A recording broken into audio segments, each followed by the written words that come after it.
Thanks for watching The 9. Enough to be Dangerous. That's the title of the new memoir from Mort Meisner, the former news director of Fox 2. He joins us now live to talk about what a fascinating life. Mort, good morning.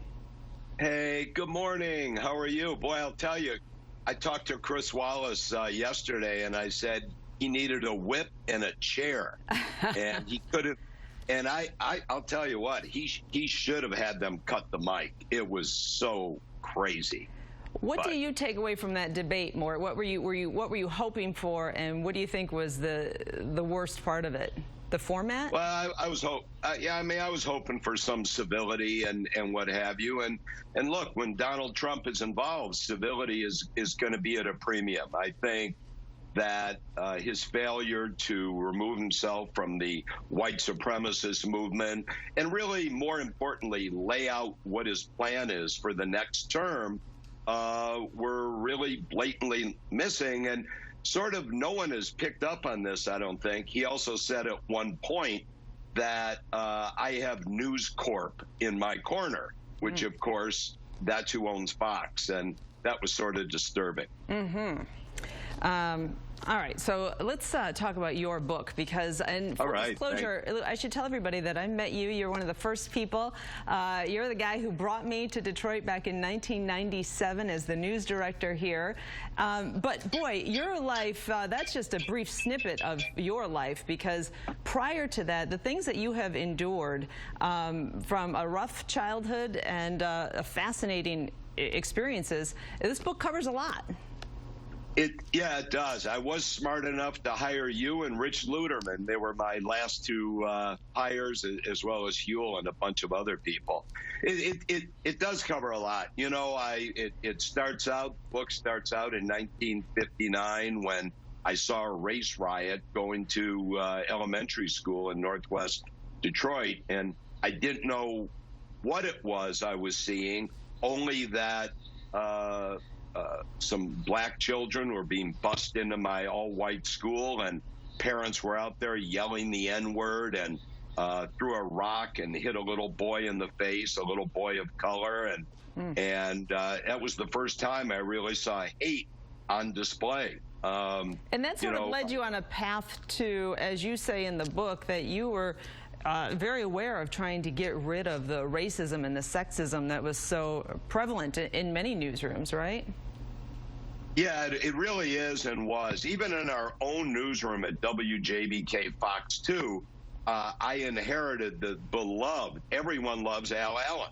And I noticed Al was treated bad. I thought Al was treated like garbage, in fact, by previous administration. And newsrooms around the country notoriously would have one black male at the bottom of the totem pole, and they would get the stories that either nobody else wanted or management had the confidence they could cover. And I had incredible confidence in Al, and I think during our regime, Al was really able to hit his stride because he was a nice man, a smart man, and a good reporter. But the problem with our industry still, newsrooms are run by white males predominantly, and networks are as well. And I love our news director at Fox 2 right now, Kevin Roseborough. I hired him. But we also need to do a great job, a better job, in getting black men and women and other minorities in positions of power and decision-making. One of the stories you talk about in the book takes us back to 1994, the Tonya Harding, Nancy Kerrigan incident that happened over at Cobo, and describe to us what was going on at that point. Yeah, it was crazy. You know, it's revealed in my book for the first time that Chief Ike McKinnon, a good friend, was my source who tipped me on it, that there was this attack, as he described, by these hillbillies against this world-class skater. So not only was Scott Lewis able, the former reporter, to break that story, but the subsequent investigation through phone records and credit card records, and every day something new would come out on the story, and we'd say, oh my God, they're even dumber than we thought. because they were some pretty dumb people.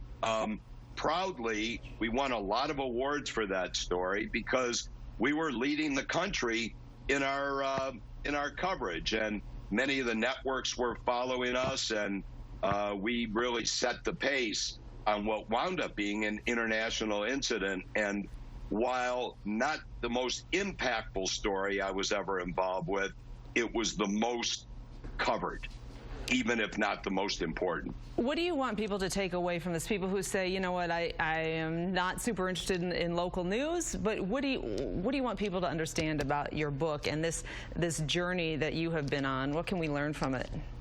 Well, several things. I mean, I think local news can do better, and we talk about that in affecting change, educating. But in my personal life, having been evicted growing up several times in my life, dealing with a very self-imposed, self-induced, difficult cocaine problem from 1981 to 1989, that willpower alone won't get you where you want to go.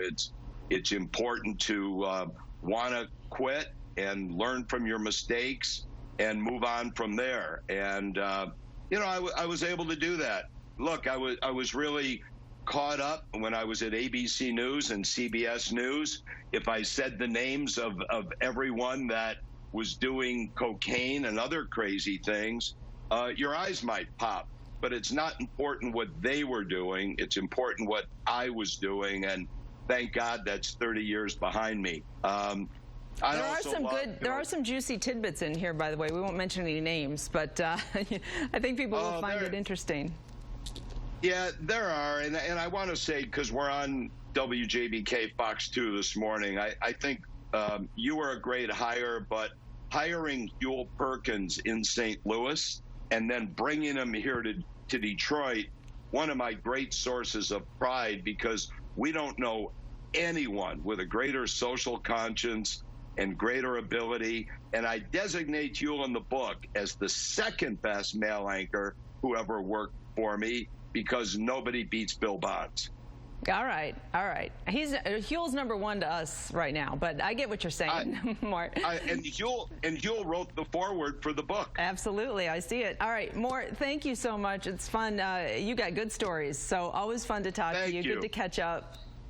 BarnesandNoble.com and starting tomorrow, Amazon.com. There we go. The book is officially out tomorrow. You can pre-order by heading to MortMeisner.com. We'll get a little plug in for Mort's website as well. Mort is now a talent agent, by the way. He's out of the news business. Super interesting guy. I've had an opportunity to talk to Mort more than a few times. Love that guy. He can control a room, that's for sure. And I'm really interested in reading the book, actually. It's going to be full of exciting little tidbits, I'm sure. I think everyone's looking for their name in this book, in a good way, hopefully. Everyone is wondering if he's going to get a lot of fruit baskets for book number 2. Hey, Mort, still good friends. Dina, I thought that was a great interview. I was so interested in a lot of what Mort was saying, a lot of what's in the book. I've had the chance to talk to him too, Ryan. I think he should read this book on tape, because I could listen to some of these stories all day long. He knows where all the bodies are buried. He sure does. Yeah, good storyteller. Absolutely. I've got a great Bill Bonds story, too, I'll share with you one day. Yeah, text it to us. No, it's fantastic. I love it.